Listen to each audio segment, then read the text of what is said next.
छोटी ने तो खाकर बर्तन यहीं रख दिए जूठे। मैं उसकी जिठानी हूँ, ना कि उसकी देवरानी कि मैं उसके बर्तन धोऊं। माँ जी सुनिए माँ जी। हाँ बड़ी बहू बोलो, क्यों चिल्ला रही थी इतना? मोहल्ला ही आ जाएगा तुम्हारी आवाज से तो। माँ जी आप ही देख लीजिए, छोटी ने जूठे बर्तन सिंक में रख दिए हैं मेरे धोने के लिए। मैं उसकी जिठानी हूँ, मैं उसके बर्तन क्यों ही धोऊंगी भला? हाँ बड़ी सही कह रही हो, मैं अभी छोटी बहू को बुलाती हूँ। छोटी बहू, छोटी बहू, छोटी बहू ये क्या हरकत है? तुमने अपने जूठे बर्तन सिंक में क्यों रख दिए? हाँ जी दीदी बर्तन धो रही थी, इसलिए मैंने वहाँ बर्तन रख दिए कि मुझे लगा कि दीदी धो देंगी। क्यों कोई दिक्कत हुई क्या माँ जी? मेरे से कोई गलती हो गई? हाँ बहू तुमसे बहुत बड़ी गलती हो गई है, वो तुम्हारी जिठानी है, वो तुम्हारे बर्तन क्यों धोएगी भला? ऐसे भी माँ जी वो जूठे बर्तन मेरे नहीं थे, ये दोपहर में आए थे, उन्हीं के बर्तन थे ये। मुझे नहीं पता था मेरे बर्तन रखने से इतनी दीदी को प्रॉब्लम होगी। आइंदा से मैं कोई बर्तन वहाँ नहीं रखूंगी। ठीक है ध्यान रखना, वो तुम्हारी जिठानी है, वो तुम्हारा कोई काम नहीं करेगी। तुम लोग घर के सबसे छोटे हो, इसलिए स्वयं तुम्हें ही करने पड़ेंगे सारे काम, अपने भी और अपने हस्बैंड के भी। ठीक है माँ जी। बड़ी बहू अब तो ठीक है ना, अब खुश हो तुम? हाँ माँ जी ये बिल्कुल सही किया, छोटी को समझाना बहुत जरूरी था, वरना तो हर काम वो मेरे पे ही छोड़ देती। वैसे भी ये चीज तो उसे पता होनी चाहिए कि वो मेरी देवरानी है, ना कि मेरी जिठानी। हाँ बेटा तू चिंता ना कर, मैं तेरे साथ हूँ, अब कुछ हो तो मुझे बता देना। ठीक है माँ मैं बता दूंगी। अरे सुबह के 8 बज गए, मेरी नींद तो खुल ही नहीं रही थी। चलो अच्छा हुआ टाइम पे नींद खुल गई, वरना तो दीदी की और माँ की डांट खानी पड़ती मुझे। अरे ये क्या, आज लगता है कमरे की सफाई नहीं हुई।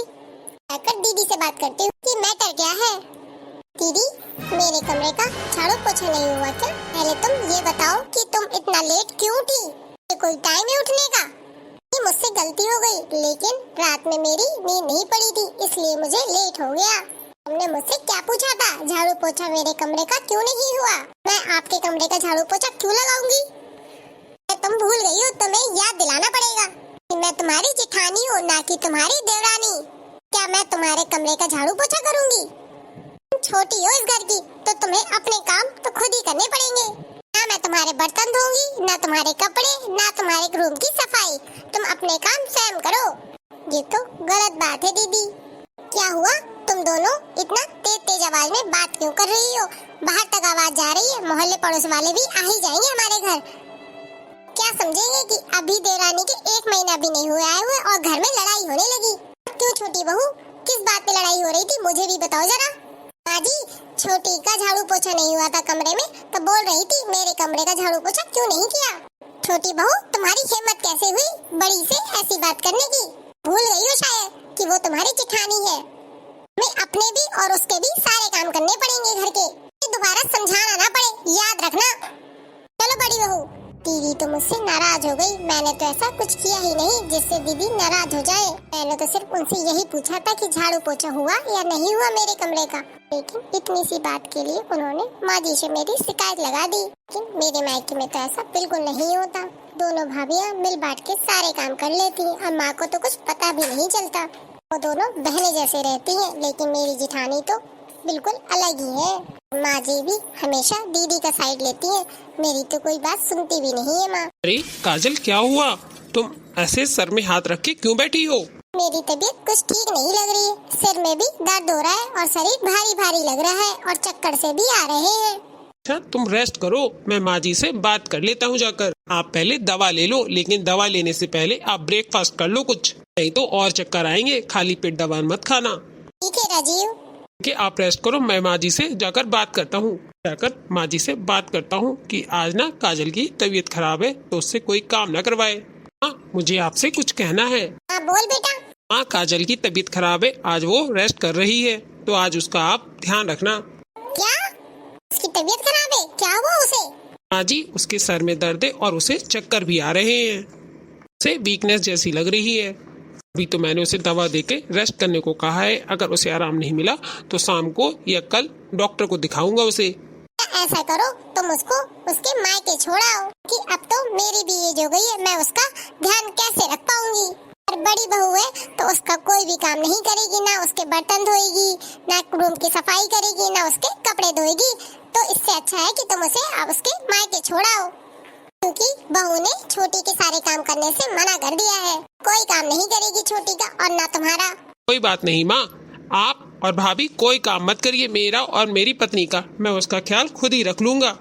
4 बर्तन होते मैं धो लूंगा और रही बात रूम की सफाई की वो भी कर लूंगा, और खाना आपसे बनाया जाए तो ठीक है, नहीं तो वो भी मैं बना लूंगा। अरे दादा रे, तुम काम करोगे? अभी से तुम अपनी पत्नी के गुलाम बनते जा रहे हो। माँ, इसमें गुलाम वाली कौन सी बात है? आप वो दिन भूल गए हो शायद। भाभी प्रेग्नेंट थी और आप से काम होता नहीं था। मैं ऑफिस जाने से पहले घर की डस्टिंग और झाड़ू लगा कर जाता था और वापस आकर भी आपकी और भाभी की हेल्प किया करता था। शायद वो दिन आप भूल गए हो। लेकिन जब मेरी पत्नी की बारी आई तो आप दोनों ने मना ही कर दिया, तो बहुत गलत है।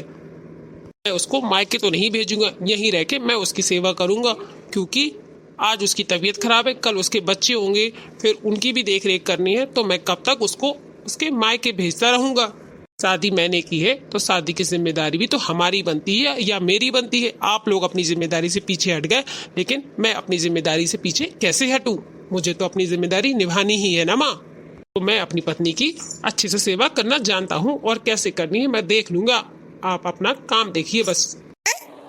हाँ भाभी, आइए, आप भी आइए अंदर। भाभी, शायद आप वो दिन भूल गए, जब आप प्रेग्नेंट होती थी तो मैं आपके साथ घर के काम में आपकी मदद करता था, लेकिन आज मेरी पत्नी की बारी है तो आपने मना कर दिया। मुझे आप दोनों से ये उम्मीद बिल्कुल भी नहीं थी। मैंने तो सोचा था मेरी भाभी और मेरी माँ है तो मुझे घर की चिंता करने की कोई जरूरत नहीं है, मेरी पत्नी की अच्छे से देखभाल हो जाएगी। लेकिन मुझे क्या पता था आप लोग के मन में क्या है। आप लोग ये सब सोचते हैं। मेरी पत्नी के छोड़ो, मेरे बर्तन धोने में भी आपको प्रॉब्लम है। अभी मुझे आपने बहुत निराश किया है। आपसे ये उम्मीद मुझे बिल्कुल भी नहीं थी। मैंने आपके बारे में कभी ऐसा नहीं सोचा। हमेशा मैंने आपको भाभी माँ का दर्जा दिया है, लेकिन आज तो आपने मुझे बहुत ही निराश कर दिया है। ये बताइए, इसमें देवरानी जिठानी वाली कौन सी बात है? बड़ा छोटे की क्या बात है? इसमें तो जरूरत की बात होती। आज आपको जरूरत है तो वो करेगी, उसकी जरूरत है तो आप करिए। आप दोनों को तो मिल बांट के रहना चाहिए।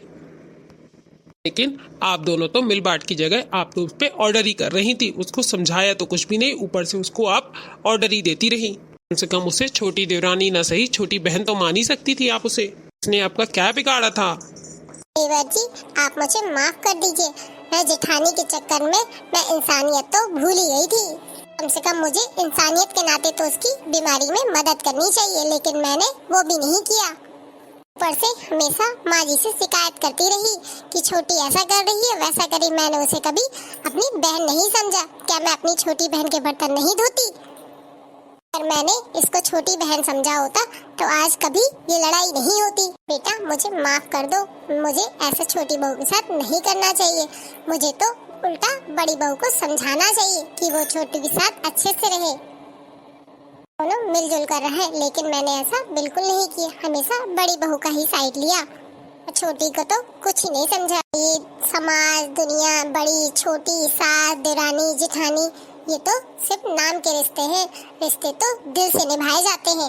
इज्जत तो हमारे उनके लिए दिल में होनी चाहिए, ना कि बात करने से कि ये मेरी जेठानी है, ये मेरी देवरानी है। उनकी अहमियत तो दिल में होती है। इस बार बेटा मुझे माफ कर दो। मैं छोटी का अच्छे से ख्याल रखूंगी। हाँ भैया, आप बेफिक्र रहिए। मैं छोटी का अपनी छोटी बहन से भी ज्यादा अच्छे से ख्याल रखूंगा। प्लीज मुझे आप एक चांस दे दीजिए। नहीं नहीं भाभी और माँ, आप लोग माफी मत मांगिए। आप लोग को अपनी गलती का पछतावा हो, इससे बड़ी बात मेरे लिए कुछ भी नहीं है। आपको अपनी गलती का एहसास है, यही मेरे लिए बहुत बड़ी बात है। अब आप लोग हंसिए, क्यों उदास है? सब कुछ ठीक हो गया है। अब आप लोग काजल का ध्यान रखिए, मैं ऑफिस जाता हूँ। वैसे भी आप दोनों हंसते हुए अच्छे लगते हैं। मैं ये चाहता हूँ कि आप हो या भाभी हो या काजल हो, सब लोग हंसी खुशी एक साथ अच्छे से रहे इस घर में। और जब मैं घर शाम को आऊँ तो सबके हंसते हुए चेहरे देखूँ। आप लोग माफी मांगते हुए अच्छे नहीं लगते, आप लोग तो आशीर्वाद देते हुए अच्छे लगते हैं, क्योंकि हम लोग छोटे हैं। बेटा, आपको ऑफिस जाने में लेट हो रहा होगा। मैं और बड़ी काजल का अच्छे से ध्यान रख लेंगे। ठीक है माँ, आप ध्यान रखना। बहुत अच्छी बात है कि हमारी मिसअंडरस्टैंडिंग दूर हो गई सबकी। अजी, मैं ये चाहती हूँ इतने दिन बाद कोई खुशी आई है तो क्यों ना हम लोग घर में कीर्तन भजन का प्रोग्राम रख लें। हाँ बहू, ये तो बहुत अच्छी बात है। तो मैं जाके सबको बुला लाती हूँ, तो तुम भी जाकर तैयार हो जाओ, तो सब लोग कीर्तन भजन में मिलते हैं। और काजल को भी बोल देना रेडी होकर आ जाए।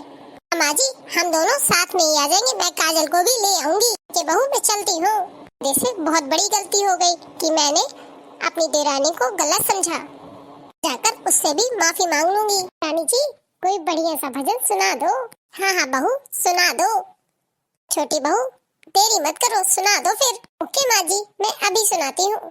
पानी की बूंद बताता है ये जन्म जन्म का नाता है। पानी की बूंद बताता है ये जन्म जन्म का नाता है। पानी की बूंद बताता है ये जन्म जन्म का नाता है। मेरा जन्म जन्म का नाता है। मेरा जन्म जन्म का नाता है। मेरा जन्म जन्म का नाता है। पानी की बूंद बताता है मेरा जन्म जन्म का नाता है।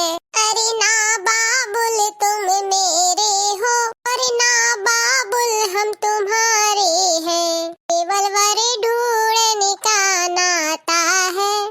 मेरा जन्म जन्म का नाता है। केवल वर ढूंढने का नाता है। मेरा जन्म जन्म का नाता है। पानी की बूंद बताता है मेरा जन्म जन्म का नाता है। पानी की बूंद बताता है मेरा जन्म जन्म का नाता है। मेरा जन्म जन्म का नाता है। मेरा जन्म जन्म का नाता है। पानी की बूंद बताता है मेरा जन्म जन्म का नाता है। अरे ना मैया तुम मेरी हो, अरे ना मैया हम तुम्हारे हैं। अरे ना मैया तुम मेरी हो, अरे ना मैया हम तुम्हारे हैं। एको के धरण का नाता है। पानी की बूंद बताता है। पानी की बूंद बताता है। पानी की बूंद बताता है। मेरा जन्म जन्म का नाता है। पानी की बूंद बताता है।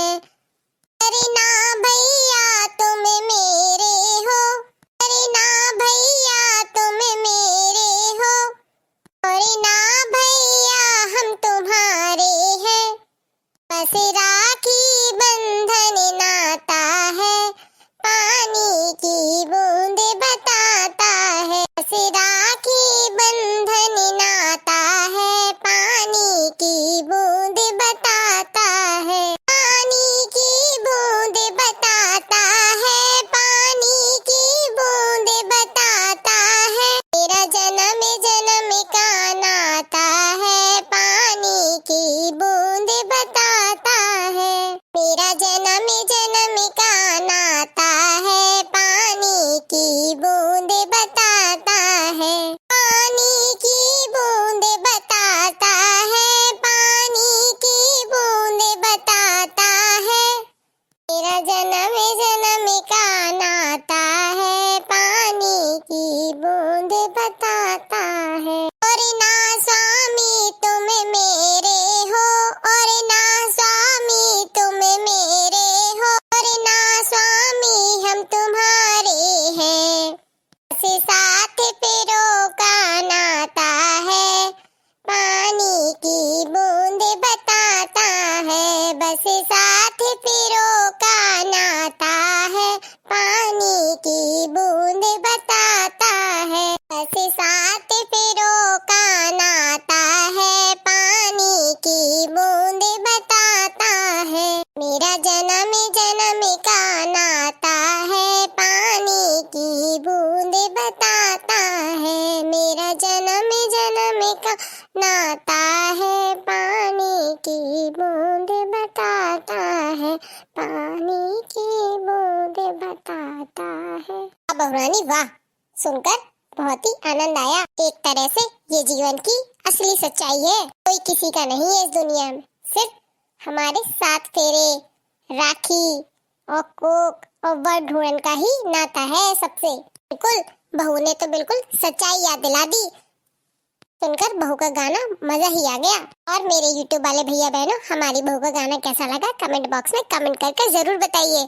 अगर वीडियो अच्छी लगी हो तो वीडियो को भर भर के लाइक करिए, भर भर के कमेंट करिए और भर भर के शेयर करिए। कमेंट करने में और शेयर करने में कंजूसी मत करिए। अगर हमारे चैनल पे पहली बार आए हो तो चैनल को सब्सक्राइब कर ले, बेल आइकन को प्रेस करना ना भूले। कल फिर मिलेंगे एक नए मजेदार वीडियो के साथ, नई कहानी के साथ। तब तक के लिए bye, good night and take care. हंसते रहिए और दूसरों को भी हंसाते रहिए कि छोटी सी तो जिंदगानी है, हम सबको मिलकर हंसी खुशी रहना चाहिए।